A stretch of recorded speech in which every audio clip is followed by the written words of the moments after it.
What's happening, people? It's your girl Mina. Welcome back to my channel. You already know what it is. First and foremost, big up to everyone. Happy Monday. I hope you've all had or are having or will have a wonderful day. It's the morning after the day before, and I guess it's given us some time to dwell on the semi-final result, I will say, against Coventry. Of course, it's always inevitable after a match day. There's some chitter chatter here and there. I'm hearing talk about Thomas Tuchel being the favourite to be Manchester United manager, number one. Jose Mourinho did an interview today with The Telegraph just about his 20-year, I think it was for the 20-year anniversary of when he did the treble with Porto.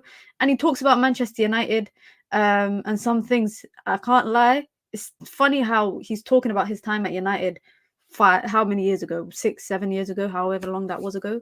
He talks about his time at Man United, but it's still relevant to today. So we're going to talk a little bit about that. A great article out on The Athletic. I'm not going to talk about it, but I encourage you all to go and read it.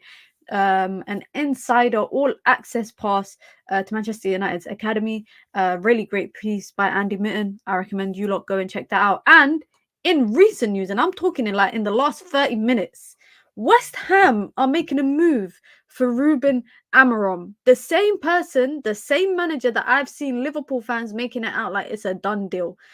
It's actually reported that Liverpool didn't even speak with him directly and spoke with his agent. There's no contract talk, no offer on the table. They just touched base with him. But now it looks like West Ham could swoop in and he could be the replacement for David Moyes. So we can all take a moment to just laugh at Liverpool about that. I mean, if Ruben Amorim goes from, Sporting to West Ham, no one can tell me the Premier League ain't the best league, the biggest league in the world. But big up to everyone. Be sure to hit the like button.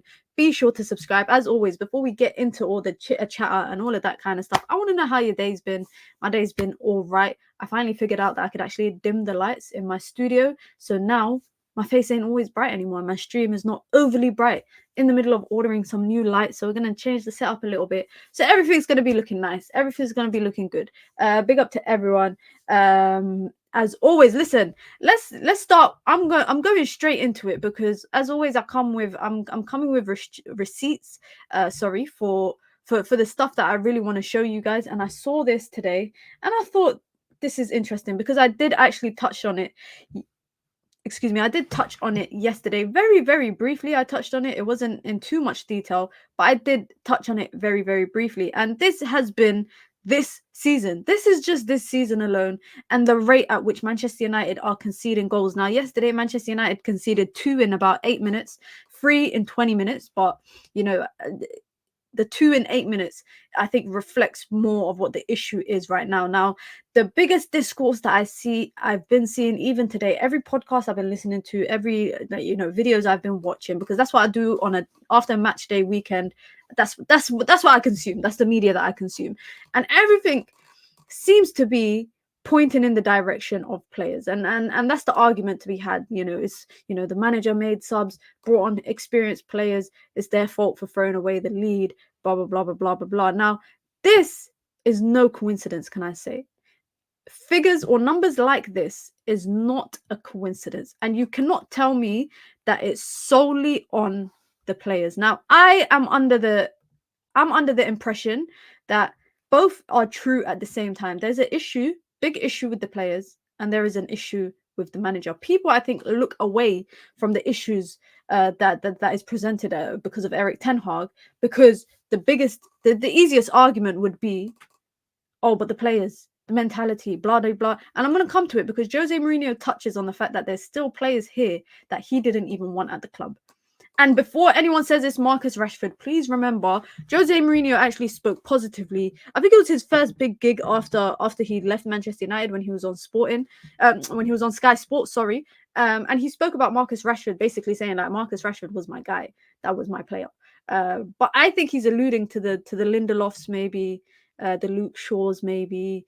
I mean, it's only really Luke Shaw and Lindelof and Scott McTominay, I want to say, that's still there. That was there when Jose Mourinho was there. But we're going to come to Jose Mourinho's comments anyway. For now, we're going to talk about this and the alarming rate in which Manchester United concede goals. Now, I want to know what you lot think. Do you guys think that it's a mentality issues at all? Do you guys think it's a complete mentality issue? Because I understand conceding 2 goals in 2 minutes once in the season. I get that. But some of these numbers are very, very scary.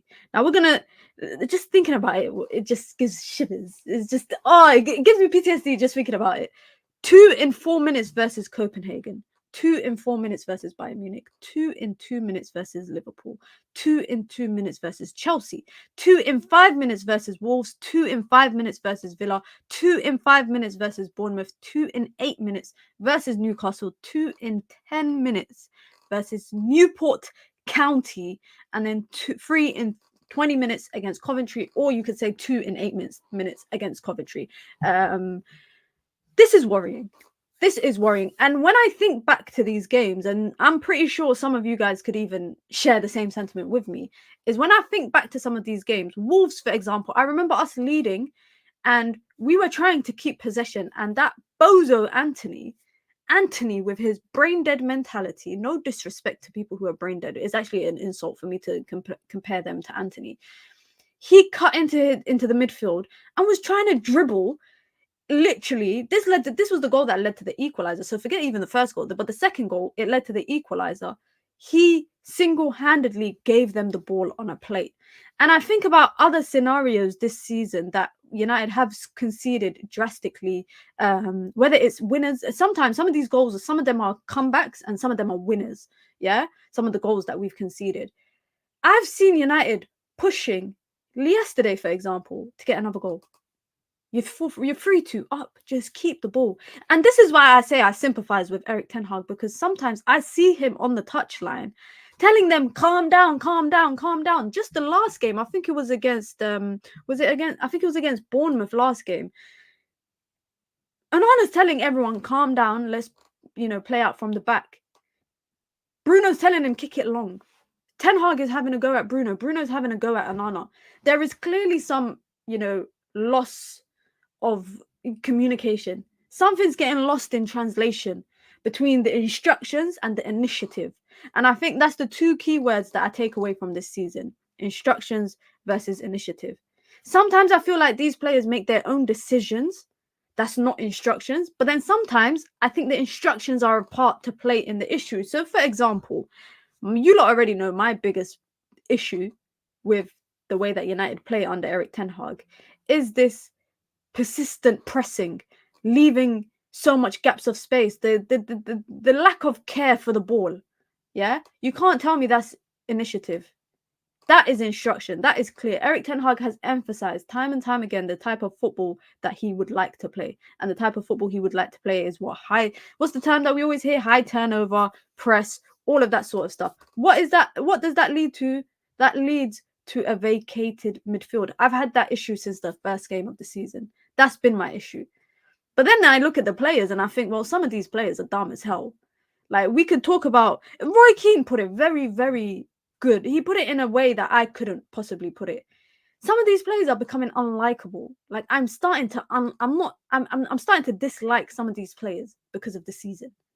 And Erik Ten Hag said it yesterday. He said, in the last decade, United have reached 3 finals and now we've reached 2 in 2. That is true. But also, you've spent 450 million. Last year was, of course, an overachievement. Some will argue it's an overachievement in his debut year. Some will argue that. But it is true that we reached 2 finals, or 3 if you want to count the Carabao Cup. We've reached 3 finals under Erik Ten Hag, but not in a good way.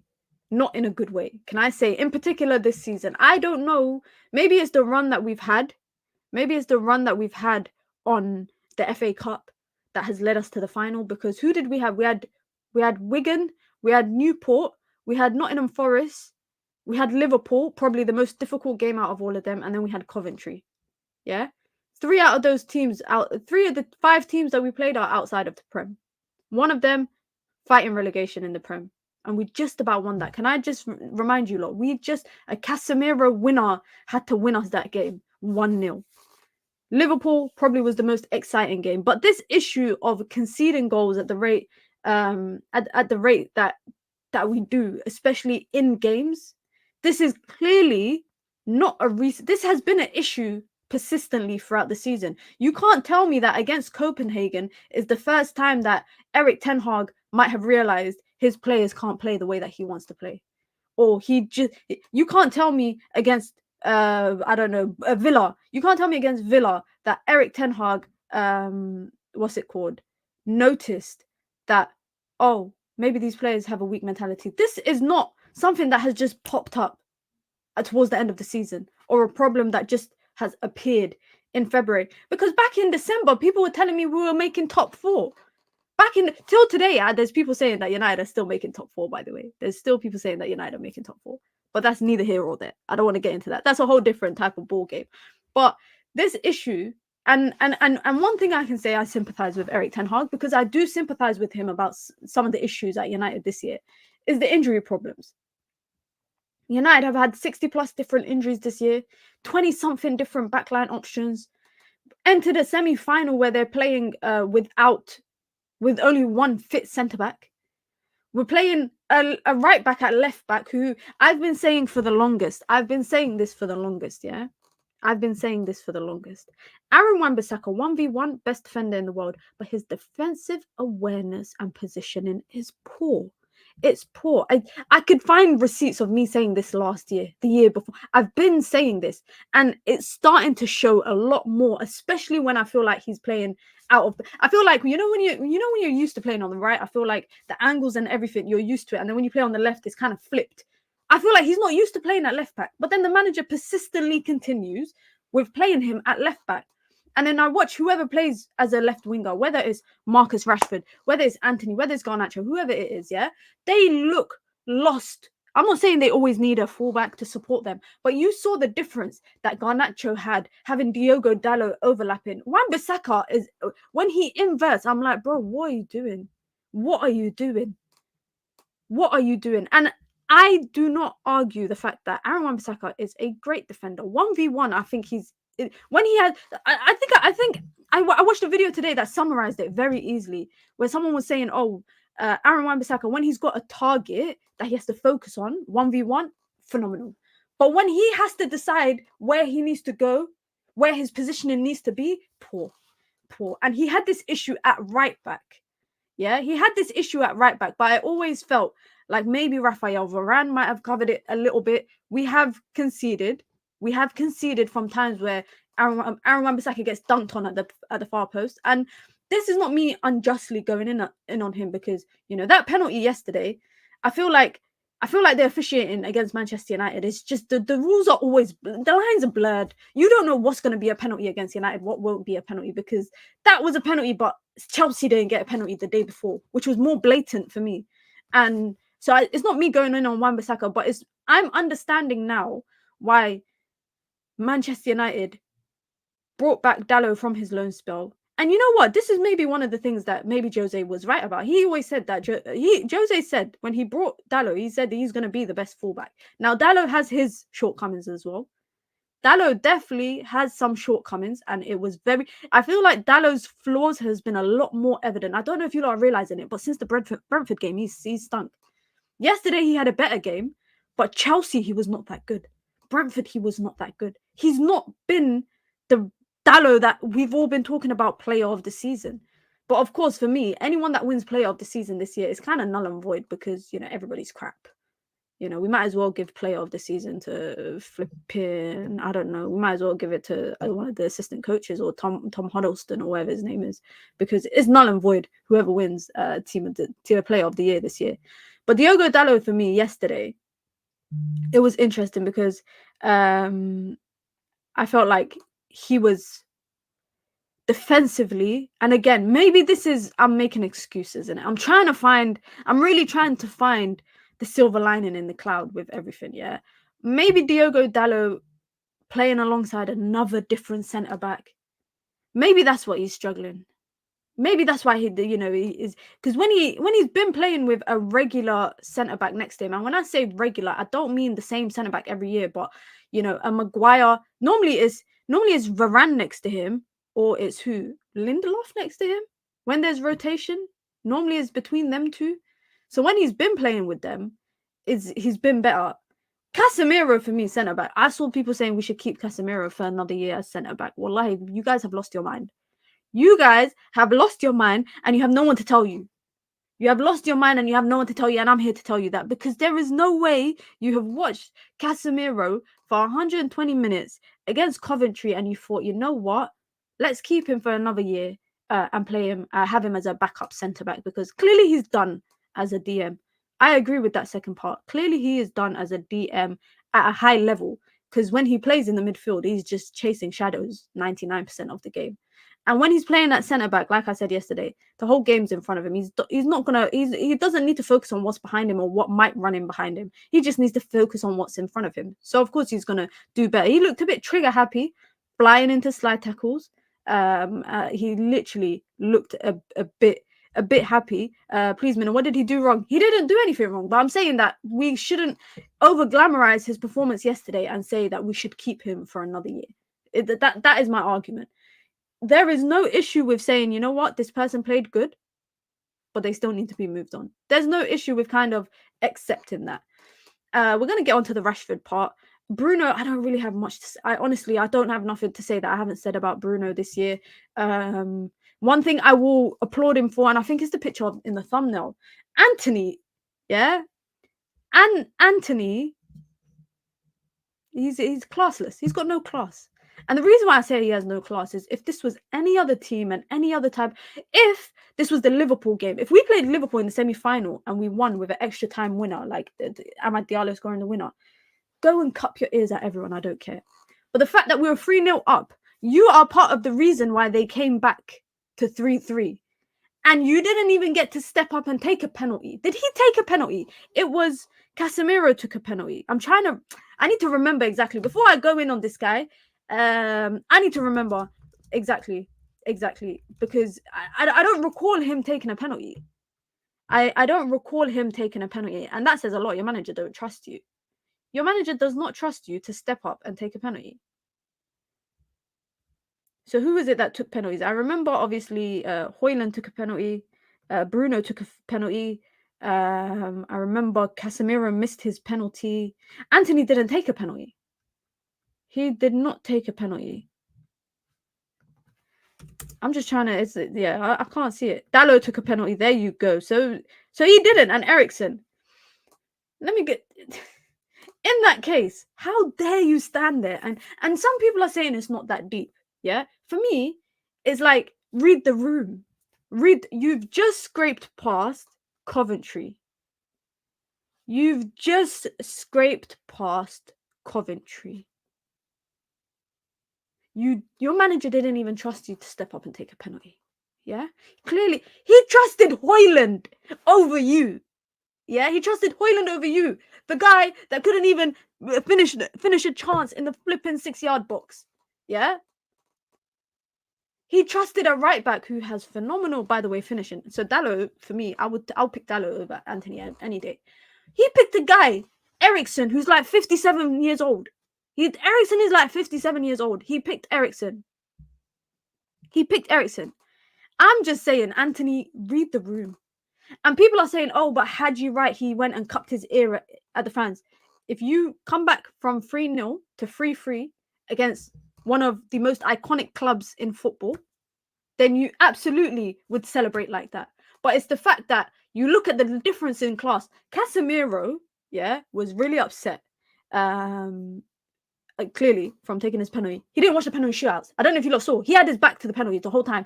But he's always like that. I was at Old Trafford against Everton, and both penalties that we had against Everton, he was at the centre circle with his back. He was watching Onana because he couldn't watch. Yeah, he wasn't watching.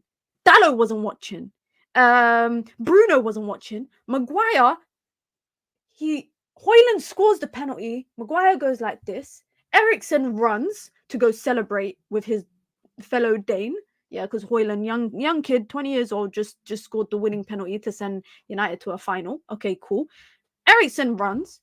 Amari Forson is just happy to be there. You know when you get invited to a motive, guys, that like when you get to hang out with the cool kids at school, you're just happy to be there. Amari Forson was just happy to be there. He runs to celebrate. Wan-Bissaka's just running. He's probably thinking, shit, I need to 2-foot tackle someone. And Anthony runs and turns around and he's going like this to them. I'm sorry. It's, to me, it's just read the room. Just read the room. The fact that, and I think it's quite evident, yeah, that the fact that there was no like drastic celebrations and jubilant behavior on the pitch, and it was a very the seasoned players knew this was not acceptable. Harry Maguire said it post-match. By the way. He said, like, this was not acceptable. Like, we're happy to be in a final, but this is not acceptable. Harry Maguire, as much as you can have your opinions on him, but he knows how to set an example. Him and Bruno Dallo, straight over to the Coventry fans, shaking their hand, thing, commiserations, whatever, all of that stuff. But for me, I'm laughing at Anthony because you're just a clown.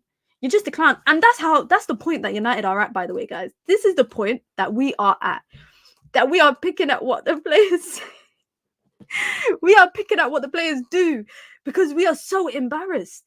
I woke up this morning and I genuinely didn't feel the jubilation and the triumph that you would feel when you get to a final.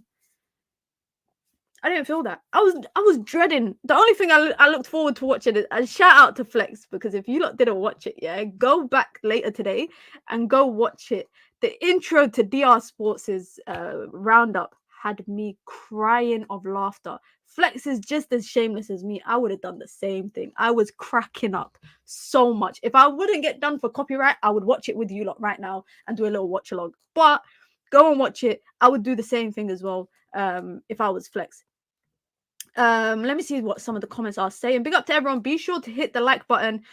Be sure to subscribe. If you want to join the members club, you can. It's the pinned comment in the chat. You get your badges, you get your emojis, you get your custom member content as well. If you want to send in super chats to support the channel, you can do that with your comments, with your opinions, and all of that sort of stuff. If you've got any questions, I'm going to try and make these streams daily as interactive as possible. So I'm going to try to switch it up to my best of abilities, but some days you have to accept that there might not be nothing to talk about. There might not be much to talk about. Today, luckily, we just have a lot to talk about. I bet it was Anthony that didn't step up when the manager asked. You know what I realized, funnily enough? Big up to Red Scare Claire.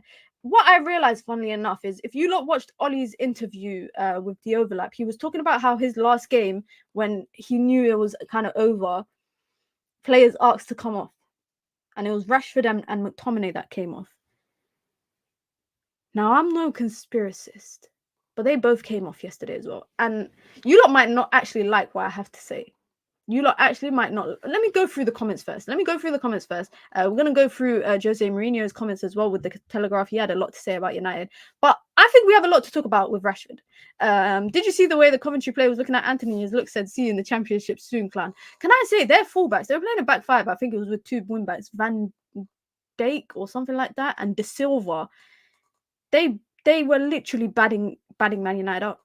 Like, playing out from the back so comfortably and so easily.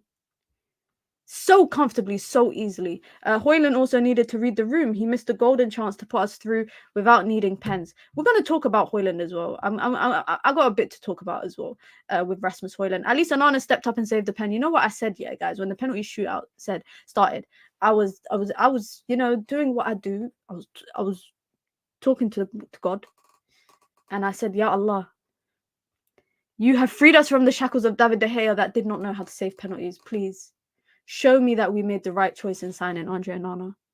And when he stepped up for the first pen and he didn't save it, I thought, I said, Ya Allah, if Andre Onana is for us, let him save a penalty. Just one pen. Let him save one penalty.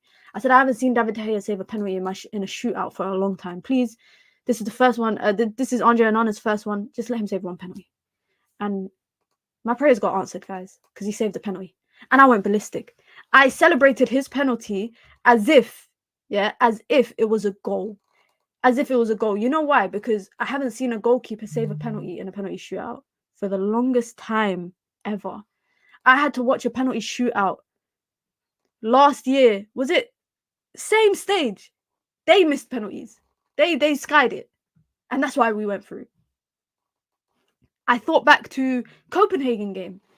I said, Ya Allah, I've seen him save a penalty already this season in the Champions League. So if he is the man for us, let him save another penalty. And he did it. and good respect to him because it's not easy. I think it's more difficult.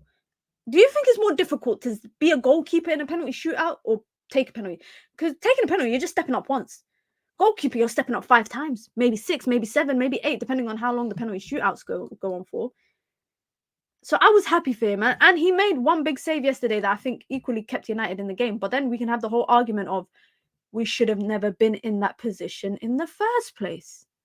We should have never been in the position where he has to make a big save. Like that should not be the case. That should have never been the case.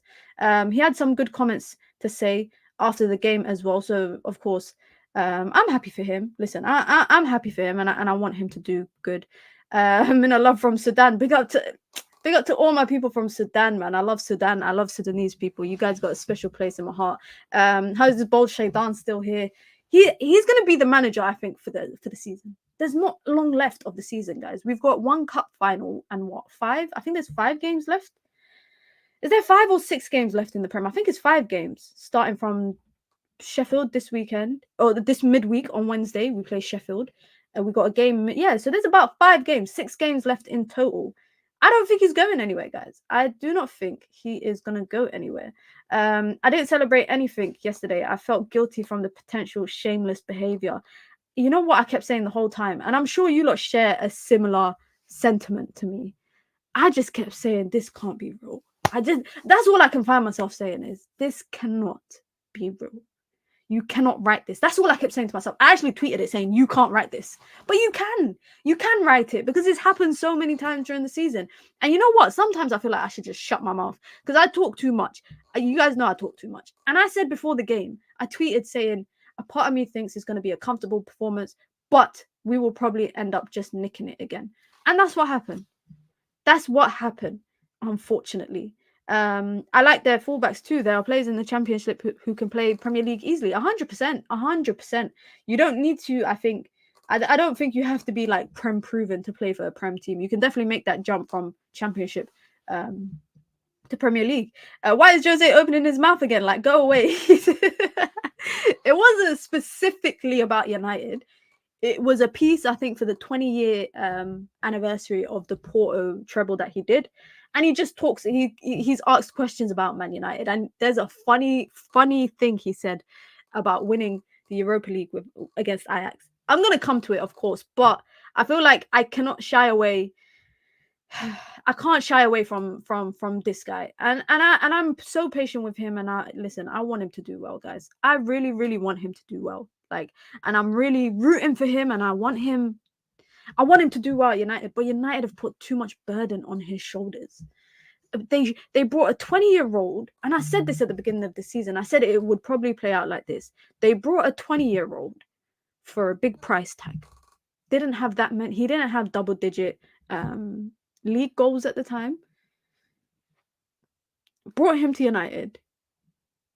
Made him carry the burden of being the number 9, not having anyone for backup. No one behind, like having alternatives to him. And then I feel like, especially because he's gone on a run of games, can I say, like over the last 6 games? I think he's scoreless, or 7 games he hasn't scored. It's the same type of performances. I think I'm under the impression, and people might not agree with me because people might say, it's gonna hinder his progression, but United need a striker in the summer. United have to buy a striker. This guy needs someone to learn from. He's not a starter level. I don't think he's starter level. I think his ceiling is high. I look at his. I look at his pace. He's got pace. He's got strength to an extent. Although he's getting flung around 90% of the time, he's got strength to an extent. He's got speed. He's got shoot. The one thing I think is his biggest flaw for me is the runs that he makes in behind. Number 1, number 2, and his aerial, I'll say, duels, or his inability to win aerial duels. But the aerial duels is something I realized when we were signing him. That was one thing that stuck out to me. It's only now that I've seen him is the runs that he makes is just weird. I watch other strikers who might not be as impactful as a Haaland or Watkins or Solanke or Isaac, etc. But I watch I watched Sims yesterday. Perfect example. Doing what he could do and causing problems for the centre-backs. He's not wrestling them. He's not jumping on their back 90% of the game. He's not doing any of that. He's playing back to goal, being an outlet for the midfielders and the wingers to get involved, or the wing backs to get involved. Physical dominance, or trying to physically dominate the centre backs, and running into space. So that equaliser, that winner that they scored that got disallowed. I don't know if you lot saw, but Sims made a run to the back post, which Maguire looked like he didn't know where to go. Maguire didn't know where to go, and had that ball gone in the air, I thought Sims was going to score. I thought the ball was going to Sims. I'm not gonna lie, I thought it was going to Sims, but it didn't. But it's just doing that, and you look at, because I always think, why is it when Scott McTominay plays, he gets goals and Rasmus Hojlund doesn't? And I thought, what is this guy? Maybe he's taking Rasmus Hojlund's chances. Maybe no, he's just McTominay gets into the right spaces. Like, we have to admit it. We have to be honest with ourselves. McTominay makes the runs into space that a striker should. I'm not saying McTominay's a striker. I'm not saying that, we should play him instead of Hojlund. But I've watched Hojlund when McTominay is not playing. That run that McTominay made, perfect example. The run that McTominay made yesterday, where he drops into the 10. Yeah, he's playing as a second striker, essentially. He drops into the 10, back to goal, receives the ball from Maguire, passes it back, watches Dalot making the bursting run. So he knows Dalot is going to put a ball into the box, and he hits the goal line. He bursts to the goal line. Yeah, I've seen over the last particular, and when I'm talking about Rasmus Hojlund, I'm really speaking about particularly the last 6-7 games, or maybe I would say 5-6 games. Rasmus Hojlund will always run front post. Every time that a winger or a fullback is getting ready to put a ball in, Rasmus Hojlund will run front post. And I don't know if that's instruction, and I don't know if it's initiative. Because I know if the ball sometimes goes in the air, I don't feel reassured that he will win it. I don't feel reassured. But if the ball comes to his feet, sometimes I even think he might not even be quick enough to get the ball out of his feet to score. He's sometimes not got the incentive to take a shot first time. He sometimes doesn't do that. So I am worried about Rasmus Hojlund. I'm not worried about his development, because this is his first year. I think he's got double-digit goals in all competitions, and I sympathize with just the way that the season has been for an entire team. It's difficult to judge any new signing based on this. It's difficult for me. It would be unfair for me to do that. And then you take into consideration, the price tag. You take into consideration the fact that, Manchester United passed up on the idea of Harry Kane because of longevity, because of age, etc. And they took that money and brought a Mount and Hojlund. That has to pay off. That risk has to pay off somehow. And if it doesn't pay off, of course, we're going to blame the previous leadership. We're going to blame the Arnolds and the Murtos and the Richard Arnolds. But we're also going to think, what if we didn't pay however many million, 70 million for Rasmus Hojlund, and we brought Harry Kane instead? Of course, this is just, hypotheticals. It's really just hypotheticals. But I hope Manchester United sign a striker this year. That's not me saying that Rasmus Hojlund ain't good enough, but I don't think he should be carrying the weight of that front line by himself. He needs experience. He really needs an experienced striker next to him, with him, alternating with him. And this has proven to me, like, I really hope, like I said this, I think I said this a while back, I would take Alexander Isak at Manchester United in a heartbeat. Bro, I would take him in a heartbeat. But unfortunately, we're never going to get him. He's never going to come to United. Another guy that's been, of course, topic of discussion. I mean, it's not really a match day, can I say? It's not really a match day if this guy does not come up in some sort of discourse to do with Manchester United. And for like the comments that I'm seeing is actually kind of brazy. It's actually kind of jokes. The comments that I'm seeing about this guy is kind of jokes. You know, it's not a match day, guys. If we have to talk about him, we have to talk about Marcus Rashford. Because a part of me, a part of me is fed up with Marcus Rashford, and a part of me feels bad for him. Is that bad, guys? Is that bad? Am I being too lenient? Am I being too nice to say that a part of me feels bad for him? Oh shit, what time is sorry guys. I thought I was late for a stream for a second, but I don't think I am. Nah, it's at 5:30. That's fine. I'll be on Saeed's channel, guys. Straight Jacket Podcast. I'll only be on for like 30 minutes. I won't be on for too long because then we've got the full view at 6 p.m. So basically, I'm going to be stuck in this seat from 4 p.m. till about 7 p.m. for about 3 hours. I'm going to be stuck here. But should we feel... does anybody share the same sentiment that I do, guys? Does anyone share that Mina feeling bad for her posh friend? I feel bad for Rashford in the instance that I genuinely think this guy is playing... I think he's playing through something. I definitely think he's playing through something. And the manager's not coming out to defend him, of course. You've seen this happen in the past. I think it happened between Martial and Ole Gunnar Solskjaer. I said this yesterday. Yes, you are being too nice to your fellow Brit. It has nothing to do with him being British. It has nothing to... Me and Marcus Rashford don't have much in common, bar the fact that we both support United and we both come from ethnic households. That's the only thing I have in common with him. That's it. My bank account does not have anything in common with him. That's for sure. I feel bad for him is that it's been such a crap year for United, and his performances has not helped him. His off-the-pitch antics has not helped him either, but his on-the-pitch antics has not helped him. Yesterday, watching him for the first, I'd say 5-10 minutes, I thought, okay, I said, this guy looks hungry. He's asking for the ball. He's calling for... Then he's just running down blind alleys. He's, doing the right thing. And this sums up, I think, Marcus Rashford as a whole. He will do the difficult part.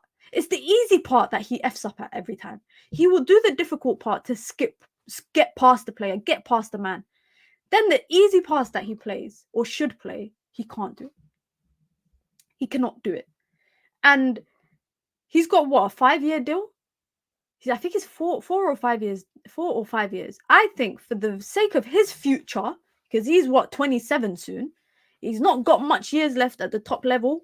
He ain't got 10 years left at top level. Let's be for real. For his own sake, and for the sake of the club, just in general, he should leave. Because if United find themselves in another rebuild process next year, I guarantee you, he will be what the fan base get onto. Fan base will get onto him. And as a Man United player, of course, he's Manchester through and through. He's United through and through. I can't imagine how damning it is.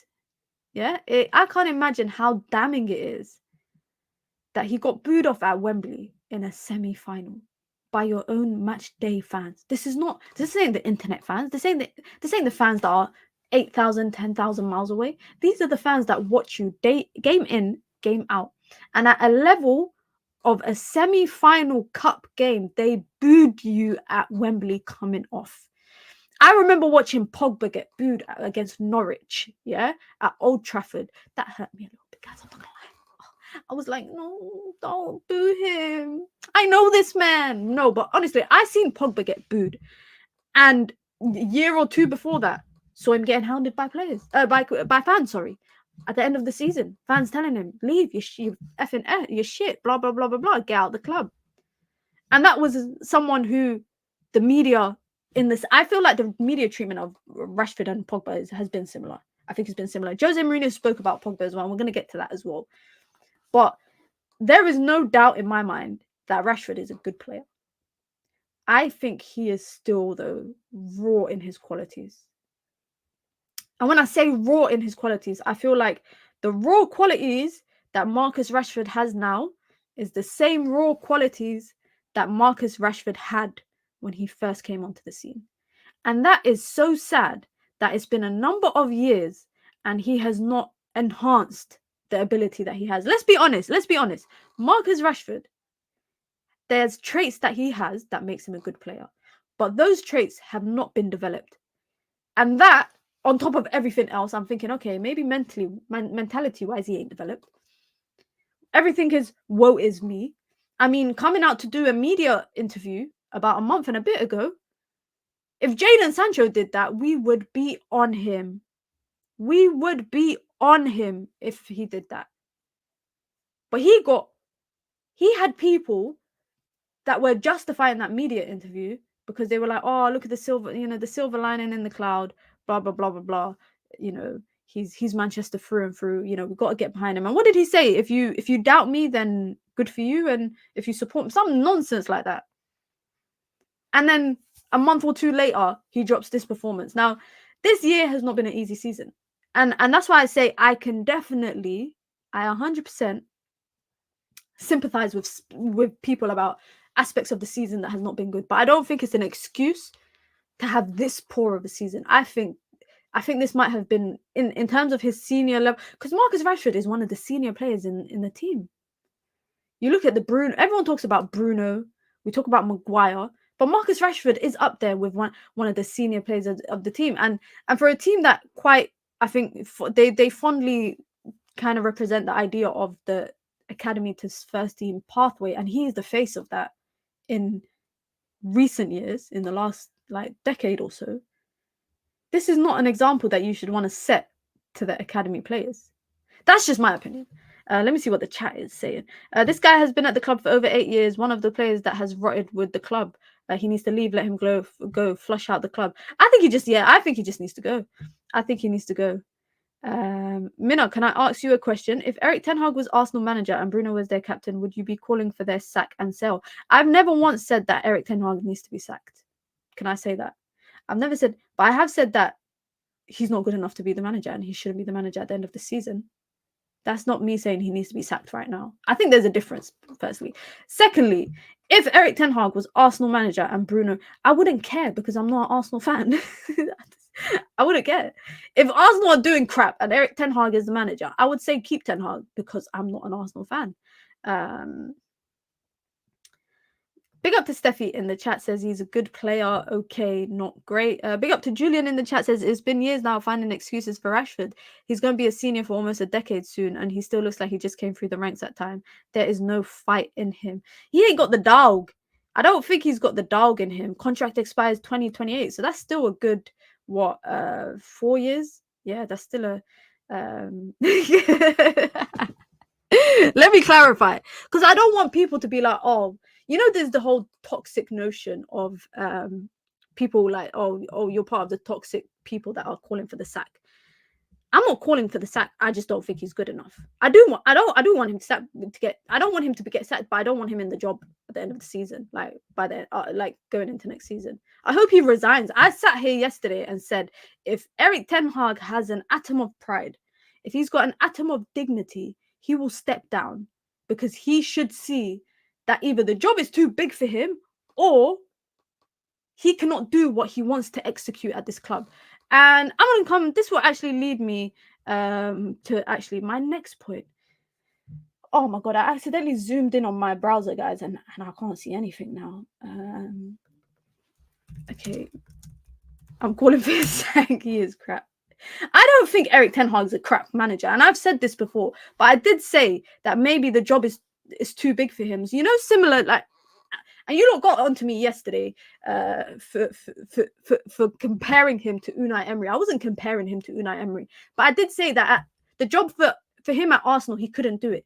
But he's clearly a good manager because he can get something out of teams that are not top level, where the demand is a lot more higher and the pressure is a lot more higher. He's done well at Villarreal. He's done phenomenally at Aston Villa. Bear in mind, at Aston Villa, they brought in a couple of players from the players that he took at Aston Villa that he's had this year. Majority of them are Gerrard's players, the ones that Gerrard couldn't get shit out of. Can I say, excuse my language, but people that he couldn't get anything out of. Unai Emery came in, brought in a few players, implemented his philosophy.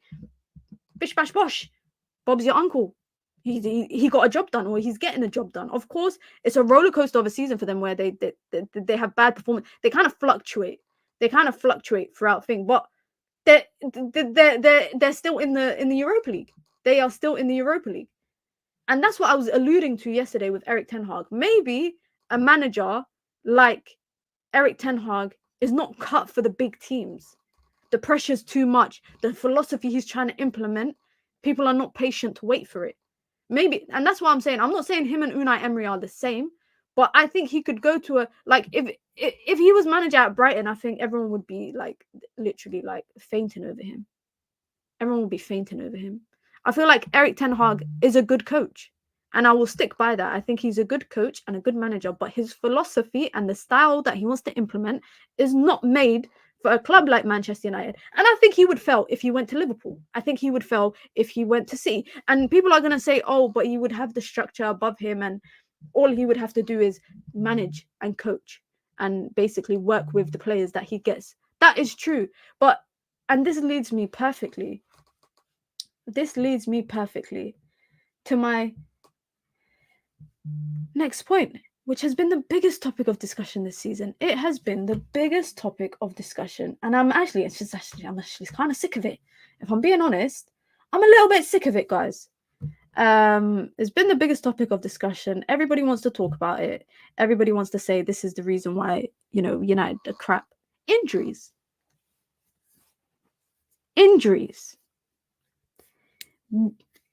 Anyone that is Ten Hag Defense League, you lot know the Ten Hag Defense League is out in full armor and everything this weekend, yeah? The first argument that people have, injuries. And I 100% sympathize. 60 plus injuries in a season. You haven't had the opportunity to play your consistent starting 11 for 5 games in the season. I think, me personally, I think our best 11 was Wolves and Spurs at the beginning of the season, where we had everyone. We had Lisandro, we had Casemiro. Maybe we didn't have Hojlund, but we had Onana, we had Shaw, we had Dalot, we had everyone available, Bruno, etc. But this is the same manager that has insistently reminded us. And even, can I say, even we talk Ajax lot, talked about this on UV, yeah? He wants a squad. And Marcel has even supported this argument. Eric Ten Hag wants a squad of 14 players. That's what he wants. 14 players is not enough for a team that is going to play 60-something games in a season. That is not enough. That's your starting 11 plus 3 people.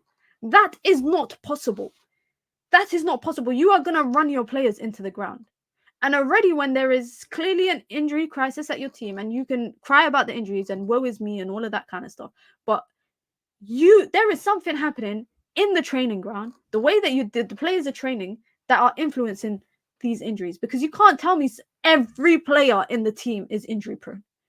You cannot tell me that every player in the team has injury problems. Lisandro Martinez came to United fit as a fiddle. I think he missed 1 game at Ajax to injury. And suddenly, he's missed countless number of days, countless number of games. Mason Mount, who we knew has just had a season of injury problems at Chelsea, you encouraged United to go and get him and pay a big fee for him when he was in his last year of his contract. Despite the fact that we can see that Mason Mount can't play 3 games in a row. He tried to just now and got injured. And we don't even know what that injury is. I don't know what's happening behind closed doors. I don't know what happens in training sessions. I don't know how intense the training sessions are. I think there was a report on The Athletic that said that United players have obviously complained about the sessions, about how it's too intense and blah, blah, blah. And one of the standouts was that it was reported that United do intense training sessions or workouts the day before a game. And I thought that makes sense because players come into a game looking like they've just been running for 90 minutes. They look like they just ran a marathon. They look tired because they're doing intense sessions the day before. And I think the piece, it was comparing other clubs and like teams like Manchester City, who reportedly, and other clubs as well, who do a lot of tactical work the day before a game, and they'll have like a light session. But United reportedly have intense training sessions at Carrington the day before the day before a game, or the day before they travel, or whatever. Who else has injury problems? We were told Varane had injury problems this year. Varane's missed the least number of, out of everyone who's missed games for injury, Varane has lost the least number of them. Varane missed the least number of injuries out of everyone that has missed games so far this season. He had his issues with the manager. Luke Shaw spent how many months out injured this season? He comes back, plays, I think it's like 6 games, full 90s, gets injured.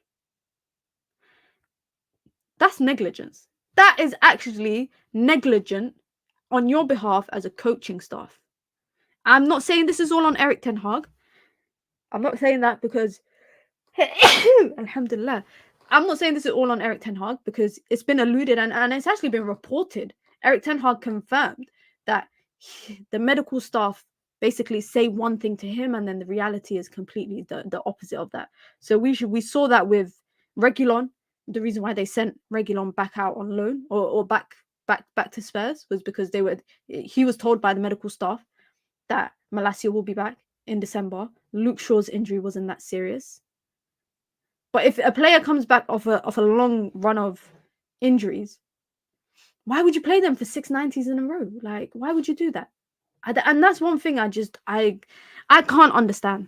I can't understand. And then on top of all of that, guys, on top of all of that, yesterday was probably the most livid I have been on a stream when I found out what Erik Ten Hag said after the game.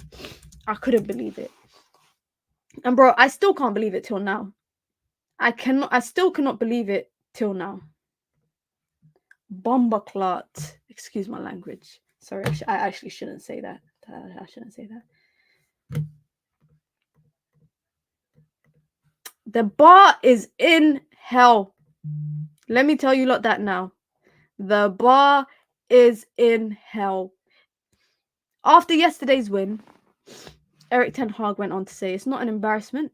He actually said it's a huge achievement. He said it's a huge achievement. Even the big Man United from a decade ago only achieved the final 3 times. We now 2 times in 2 years. This is beyond shameless. This is beyond shameless. And I get it. You have to prop yourself up a little bit. You have to talk the talk. But there's standards, I think, that he needs to hold himself to. I actually think there's standards he needs to hold himself to. I do think it's an achievement, by the way, to get to the final with this team. I will absolutely... This reminds me of when Jose said it was an achievement to finish second with the United team that he had. I hear it. But again, similar to Anthony, read the room. Read the room. Similar to Anthony. Just read the room, bro. This is not the time. This ain't the time to be talking your shit. And can I just say also, Erik Ten Hag is obsessed with talking about, whenever he's asked questions about a game after a game, Erik Ten Hag is obsessed with talking about Arsenal, that game against Arsenal at the beginning of the season. Wallahi, I think he's mentioned it like 5 times in the last 12 press conferences. He talks about games that we should win. He talks about games that we should have won throughout the season. When he talks about... so if, for example, today, it's after a Brentford game, 1-1, he will talk about games that we should have won, where we've had good performances. So if United win the FA Cup, are you not going to celebrate it because you don't like the manager? I will celebrate it because it's an FA Cup. I'm not saying that there's nothing wrong. I'm not saying there's anything wrong with United getting to the final, but they should not be happy in the manner in which United got to the final. Yesterday's game, they should not be happy with that. To blow a 3-0 lead to a championship team, to go to penalties, and you have to rely on your keeper to save 1 and for them to miss 1. For one of your most experienced players to dink the ball or try to dink the ball through the middle as the first penalty, you shouldn't be happy with that. I'm sorry, you should not be happy with that. You can absolutely... I will celebrate United winning a trophy. I'll be happy. I will absolutely be happy. There's no issue with that. But my issue is, and I think a lot of people might share the same sentiment, is the level of delusion. Or maybe this is Erik Ten Hag's way. If we look at it both ways, maybe he's saying it's an achievement to get to 2 finals with this team. Maybe that's what he's saying. Because he's saying he's not saying it's embarrassing. It's true, because if you get to a final, it's not embarrassing. Honestly, it's not embarrassing to get to a final. It's an achievement to get to a final when you've had a poor season. So I understand that. But for me, it's just read the room. Just read the room. But Mina, he's just being consistent. He's had this talk all season, not surprised anymore. You know, I sometimes feel like, is it maybe a communication barrier? I've kind of alluded to that idea a few times this season about the difference in grammar and translation when it comes to Dutch to English. And this is not me reaching or anything, but I'm sure similar. I don't speak Dutch. If any of you guys speak a European language, for the language that I speak, if I was to try to translate my thoughts in my language to English, literally, it wouldn't make any sense. Or it would come across very odd. It will come across very weird. And sometimes I feel like that might be the case with Ten Hag. I feel like he says stuff that if you were to say it in Dutch, it wouldn't sound as bizarre as when you say it in English. This is not me clutching at straws, guys. Honestly, this is just my theory. This is just the theory that I have. That's it. That's it. Let me see what the chat is saying before we move on. I feel like he's talking to the Ineos rather than replying to the journalist at the press conference. Sounds like an indirect way of saying, I'm the guy, keep me. Do you guys feel like if Erik Ten Hag stays, because he's only got a year on his contract, and you know what's so funny, guys? You know what's so funny? The women's team is going through the same issue right now. But people are calling, all the fans want the manager out, and all the media is basically twerking for the manager and saying that he should stay. But of course, everyone's only talking about Erik Ten Hag. Now, I lost my train of thought. So what I was going to say, if he stays for another season and United have a bounce back season next year, I'm not saying title race, but I'm saying it's improved performances and it's a better looking United team. Would people want him to stay for a longer term? Or are a lot of people, if you want Ten Hag to stay and you want him to be given one more year, do you guys want it just because he's only got a year left and it's been a shit show this year, and he can get a better opportunity? Because I understand that. And I also, when I think about this season, I understand the roller coaster that he's had to deal with. I mean, last year it was the whole Ronaldo thing, you know, then in the middle of the season you're having a World Cup. It was a better performing season, of course, but from Barcelona, I feel like it just went to craps. And then this year it's just been non-stop. Everything has been non-stop. Forget the internal factors of what's happening on the pitch. The external factors of what's happening on the pitch has been non-stop for Manchester United. And then obviously the big takeover. And I feel like that brought Erik Ten Hag a lot of time. Because for me, the writing was on the wall after that Champions League performance. Like, for me, after that Champions League performance, no Manchester United manager for me deserves to stay.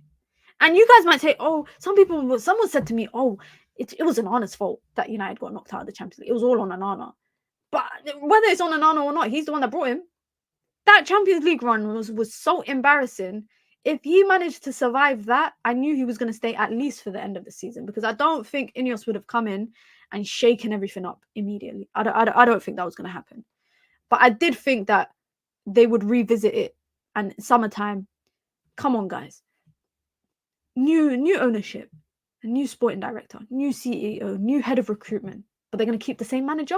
I don't think so.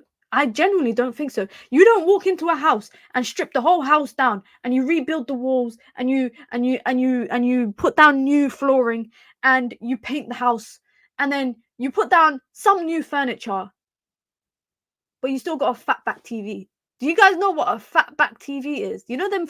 It's not flat screen, it's fatback. It says it in the name. Them silver TVs or black or whatever, and it's got a big back at the back, and the graphics are crap. You don't blow all your budget on everything and then just leave a fatback TV sitting in your living room. Nah, you don't do that. You don't do that. You don't refurbish your house, yeah? You know the new thing right now is island kitchens. I don't know if you lot know your way around a kitchen. Obviously, you lot can bring the jokes about me knowing about a kitchen, but an island kitchen is my dream kitchen, and I want a nice big kitchen and an island in the middle, yeah?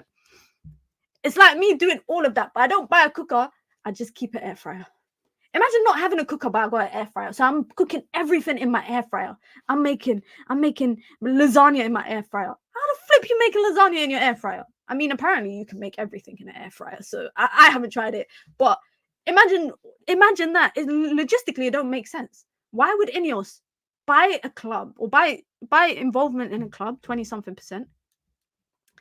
New CEO, new director of football, new sporting director, whatever, new head of recruitment, and then keep the same manager. It just doesn't make sense. For me, oh, wait, Ireland's new for you guys over there. They've been the hot thing in the States for years now. Yeah, you don't really find houses in the UK that got islands.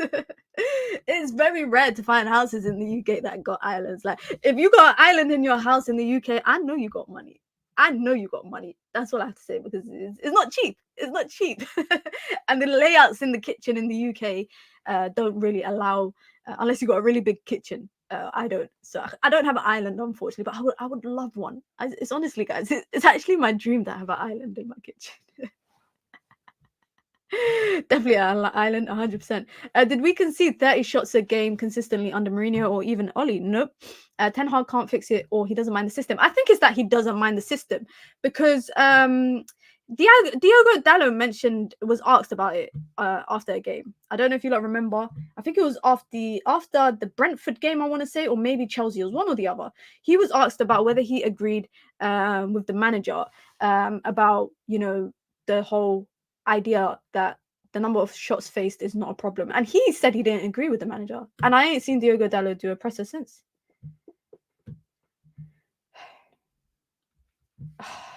Let me get up these quotes. Because I've just gone on a whole tangent, guys.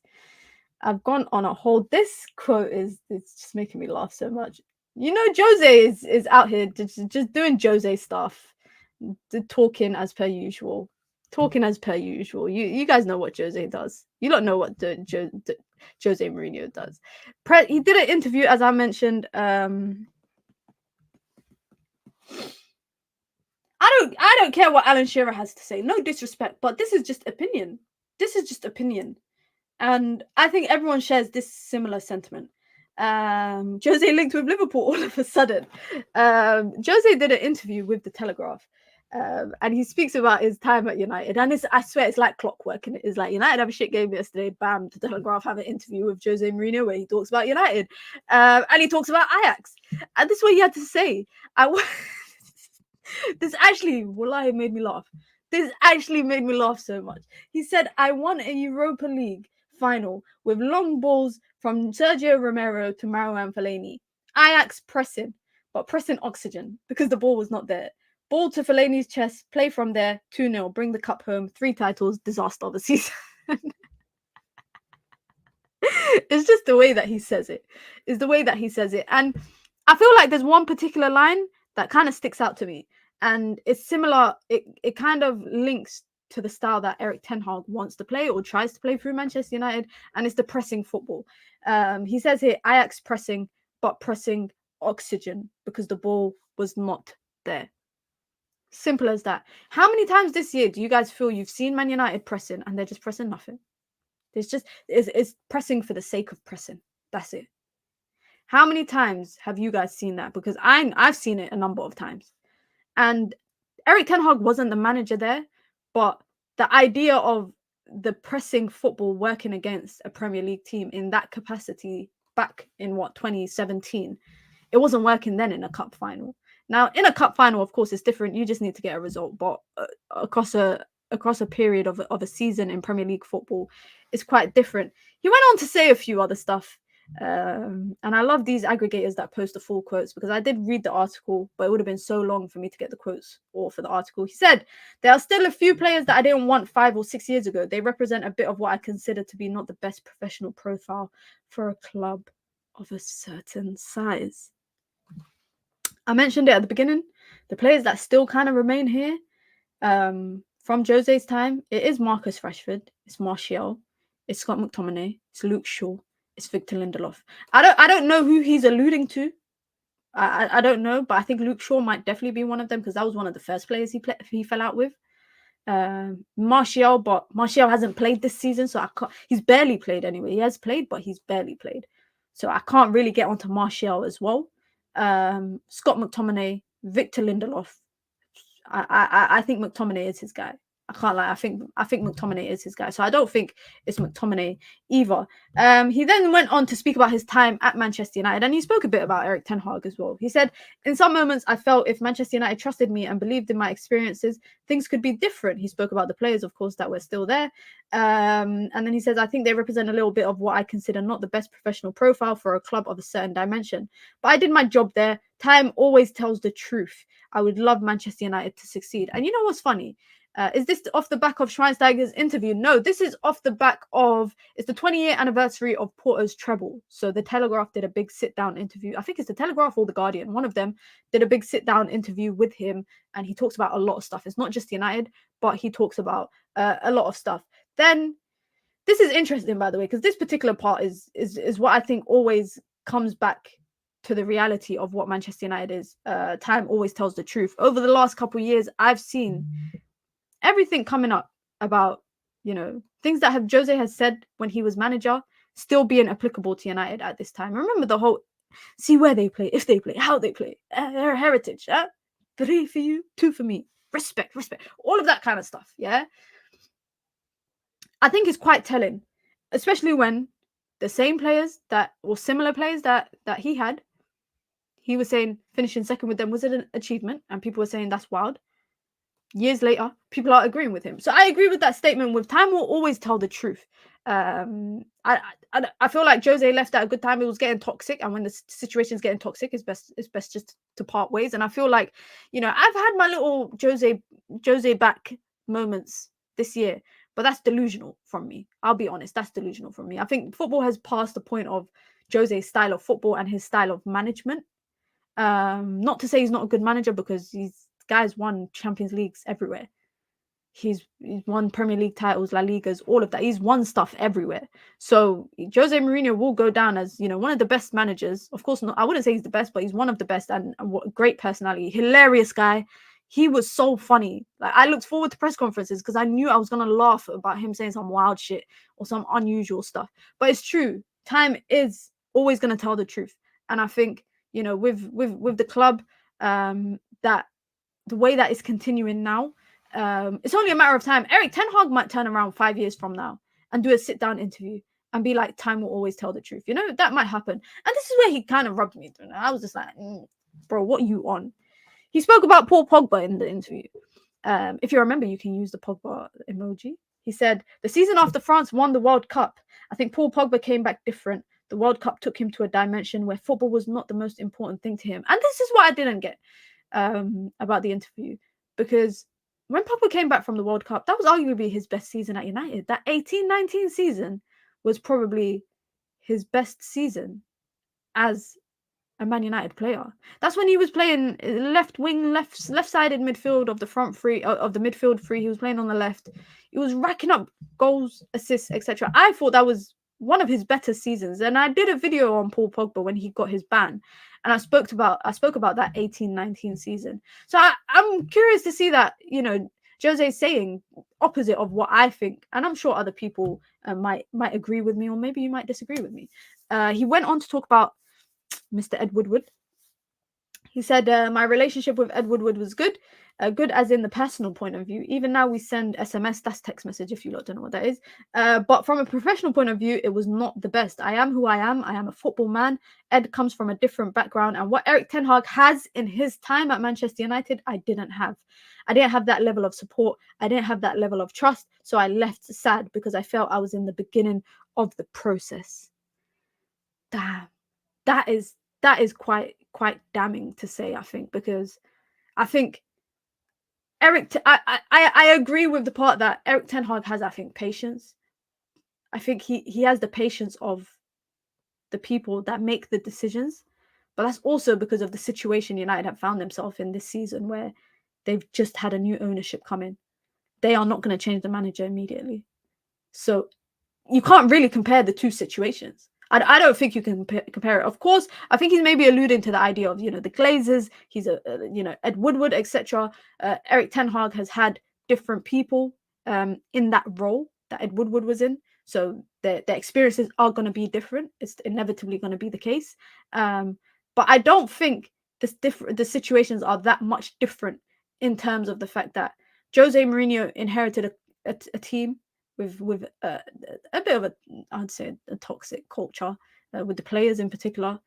Erik Ten Hag has had to come in and kind of sift through that, get rid of that, try, get players out the door, get his players in. And I think the expectations for Jose was probably a lot higher than what it was for Erik Ten Hag. That's just my opinion. I think the expectations were a lot higher because I think everyone accepted when Erik Ten Hag came in. Now, the reality of the current situation is different, but when Erik Ten Hag came in, everyone knew it was going to be a couple years, the process, trust the process, all of that kind of stuff. People were willing to be patient. I think this year the patience has run thin because of the manner in which Man United have been blowing games out, the manner in which Man United have been letting leads fall, the manner in which Manchester United have been losing. The manner in which they've got knocked out of the Champions League, get knocked out of the Carabao Cup, falling from, the top four area. I think Jose came in with a stature. He came in with a demeanor. He came in with clout. He came in with clout. He came in with a reputation. And I think a lot of people accepted a win now. I expected win now thing. I didn't think it was going to be a rebuild. I thought Jose was going to be a win now thing. So that year when United won the Carabao Cup and Europa League, I thought, raw, like he's really here to win. He's really here to win. And then the fall off from that was just crazy. But I do think he's basically saying this guy has been backed and I haven't. I finished second and they brought me Fred. He's probably saying that I finished second and they brought me one player. That's it. And all of that kind of stuff. I think it's quite difficult. I think it's difficult to compare managers and maybe the situations that they're in because there's always different factors. If Jose had come in when Erik Ten Hag came in, the situation of Ronaldo, how would he have dealt with that? The situation with Jadon Sancho, how would he have dealt with that? I think it's difficult to compare them because I think they would go through the situations a lot differently, if that makes sense. I hope that makes sense. But I know a lot of you lot, I know a lot of people kind of share the idea that Erik Ten Hag should stay on for another year. I'm slowly coming to a point where I'm like, do I even care anymore? I don't know. I'm coming to that point. I hope I don't come to that point. But you guys know what it is. Be sure to hit the like button. Be sure to subscribe. You guys, I told you, like, I will be here. Did I say daily? I think I said daily. I think I said, yeah. We'll be here daily, 4 p.m. UK time, as always. Big up to Wildcat, newest member in the building. Welcome to the community. Welcome to the Minions gang. Get to use your badges, get to use your emojis, all the custom member content as well. There's going to be a lot of custom member live streams when the season finishes, because right now trying to fit it all in together at the same time as all the football stuff is kind of difficult. But trust me, guys, the member-only live streams are going to be jokes. It's going to be jokes. So be sure to check that out. If you want to join the membership club, you can. It's the pinned comment in the chat. You get your badges, you get your emojis, you get your custom member content, and of course, you get to support the growth of the channel. Look at Riri holding me accountable. I did say I would do it daily, but I will. I promised. A promise is a promise, guys. We got call-in shows coming this week. We got a call-in show. Members can call in. And I want to hear everyone's thoughts about Erik Ten Hag. After I might do it on Thursday after the Sheffield United game. Yeah, because I think we'll have a lot more to talk about by then. Tomorrow I'll be back as well, 4 p.m. as always, like I said. And then we might do a watch along for Arsenal versus Chelsea. And then we're here, Sheffield content, pre-game content on Wednesday, followed by post-match.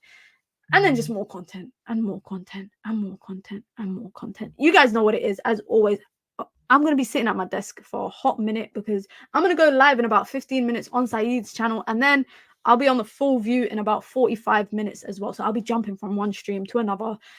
So make sure you lot come through. Be sure to hit the like button. Be sure to subscribe. Big up to everyone. We will be back tomorrow, 4 p.m. UK time. Turn on your post notifications. So when I go live, you will get notified. I'm out. Until later, guys. Peace.